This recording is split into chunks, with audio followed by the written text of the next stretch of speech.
O'rtoqlar, men sizlarga 45 ming dollarga, voy, e'tibor beringlar, hamma ham yetmaydi. Videoni boshida narxini aytayapman. Bu uchun hozirdan bitta like bosib qo'ysangiz bo'ladi va obuna bo'lib qolsangiz bo'ladi. 45 ming dollarga 2-3 sotuvli yer, uylari bilan, xonalari bilan, remontlari bilan bor. Qolgan kam-ko'stini o'zingizlar qilib oladigan joy. Xullas, biz Toshkent shahri Bektemir tumanida turibmiz. Qo'yluga 3 kilometr Qo'ylu bozorga. Bu yerda mana 100 metr, 150 metrdan keyin Binokorli yo'li, Food Cityga peshkom chiqsangiz ham bo'ladi. Xullas, yaxshi joy turibmiz. Musaffo mahalla, Toshkent shahri Bektemir tumani Musaffo mahallasi. Mana mahalla Arkali ko'cha. Binokorga shunda qaylishingiz bilan Musaffo Arkali ko'cha kirasiz. Chap tarafingizda mana xuddi mana shunaqa sport ertalab turib shug'ullanishingizga maydoncha bor. Shu maydonchaning to'g'risidagi uy. Aynan shu xonadonni 2-3 sotuvli qismi sotilyapti. Bu yerda zo'r tarafi maktab mana. Mana shu devor, maktabning devori va shu yerga hozir bog'cha qurilayotgan ekan.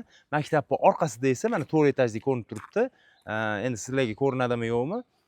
Poliklinika ham bor ekan. Bozorcha ham bor. Peshkom bozorchaga ham chiqasiz, poliklinikaga ham chiqasiz, maktab, bog'cha hammasi shu yerda. Gaz, svet, suvdan muammosi yo'q. Xullas, Boshpana TV kanalini ko'ryapsizlar. Menga obuna bo'lmasdan ko'rayotganlar, iltimos qilaman. Obuna bo'lib olinglar. Nima uchun? Menga ham sizlarga ham foyda tarafini aytaman. Menga obunachi ko'p bo'lgani bizga motivatsiya beradi. Menda deyman 100 mingtalab odam ko'ryapti meni. Yaxshiroq gapirishim kerak, sifatli uy olib chiqishim kerak. Qimmat uy ekan, menga arzonroq qilib bering, obunachilarim bor deb, men sizlarga arzonroq uylarni tavsiya qilaman. Sizlarga nima yaxshiki, men ko'rsatayotgan har bitta uylar birinchi bo'lib sizlarga boradi. Qo'ng'iroqchani yoqib qo'ysanglar, men video qo'yishim bilan ting etib sizga boradi. Bemalol ko'raverasiz. Shuning uchun obuna bo'ling. Yil oxirigacha 100 ming bo'lish maqsad qilganman. Bilasizlar, oldin kanalim 166 mingta obunachilik kanalimda emasman. Hozir yengitdan noldan boshlayapman. Shuning uchun ozgina poddershkalar kerak. Duo qilib menga ham shunaqa zo'r joylardan yaxshi uylar nasib qilsin deb yozib olgan har bitta obunachimga bundan zo'r uylar nasib qilsin. Allohu akbar. Ketkichkarini ko'rsataman. Ozgina ko'p gapirib o'rgan bo'lsam uzr, ma'lumot beraman sizlarga. Aynan shu xonadon. Shu xonadonni mana shu devordan bu qismi sotilyapti. 2-3 sotuv yer maydoniga ega. Agar pastdagi nomerlar egalarining nomeri telefon qilsangiz, kelib ko'rib, bu yoq taraflarini ham xarid qilsangiz bo'ladi. 4 ta xona, hammom, tualetlarigacha bor. 2-3 sotuv qismi 45 ming dollar, yana ozgina o'tib beradilar. Pul juda ham zarur ekan. Mana shu joydan to'g'ri bo'linadi. Mana bu yerga ham 1, 2, 3, 4 ta xonali va bu yoqqa hammom, tualet qilishingizga sanuzel uchun joyi bor. Fundament quyib qo'ygan ekanlar. Xo'p, bu yerda podvollari bor. 4,5 ga adashmasam 9,5 metr dedilarmi, shunaqa dedilar. Kelinglar, men sizlarga zalini ko'rsataman. Remontlari zo'r.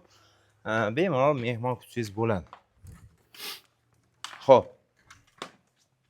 Bu zali. Mana ko'ryapsizlar, bitta xona bor bu yerda. Kattagina 9,5 metr adashmasam, 4 metrga 9,5 metr dedilar. Kattagina zal, xuddi shunaqa podvoli ham bor. Demak, siz Boshpana TV kanalini ko'ryapsiz, obuna bo'lmagan bo'lsangiz, obuna bo'ling, bitta like bosing, kommentariyada menga ham shunaqa uylar nasib qilsin deb yozib yuboring. Bu uy 45 ming dollar so'rayaptilar, kelishtirib beradilar. 2-3 sotuv yer maydoniga ega. Voy qimmat ekan, uy ekan, bitta negativ yozyapti menga. Familiyalar ismlari Baxtiyorbek bir narsa ayb degan.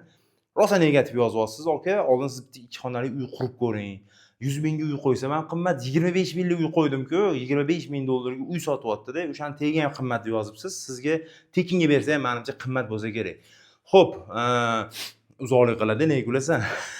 Uzoq deydi, yo'l kira qimmatga tushaman deydi-da. Xullas qaranglar. Bemalol telefon qilinglar. Pastda egalar nomeri. Bular endi uy sotishyapti. Pul zarurligidan sotyapti. Uy sotish oson emas. Uy sotayotgan odam nima deydi? Mana shu xotiralari bor, boshqasi bor. Nima uchun sotadi? Bir dardmani bor, operatsiya uchun deydi. Kimdir deydi, 3 ta bolam bor deydi, uyli joyli qilishim kerak deydi. Kichkinaroq bo'lsa ham, Toshkentdan chiqib ketib bo'lsa ham, men kattaroq joy kerak deydi. Har xil muammo bilan sotadi-da. Muammosi yo'q odam sotmaydi. Shuning uchun qimmat demanglar-da, kelib gaplashib savdolashsanglar, buni ham tushirib berishadi. Bularning ham ishi bitadi, sizni ham ishingiz bitadi. Meni ham obunachilarim ko'payishiga sizlar ham hissa qo'shib bitta obuna bo'lsanglar, tez kunda 100 mingta bo'lamiz. Demak, keyingi boshpanalarda ko'rishguncha sog' bo'lasizlar.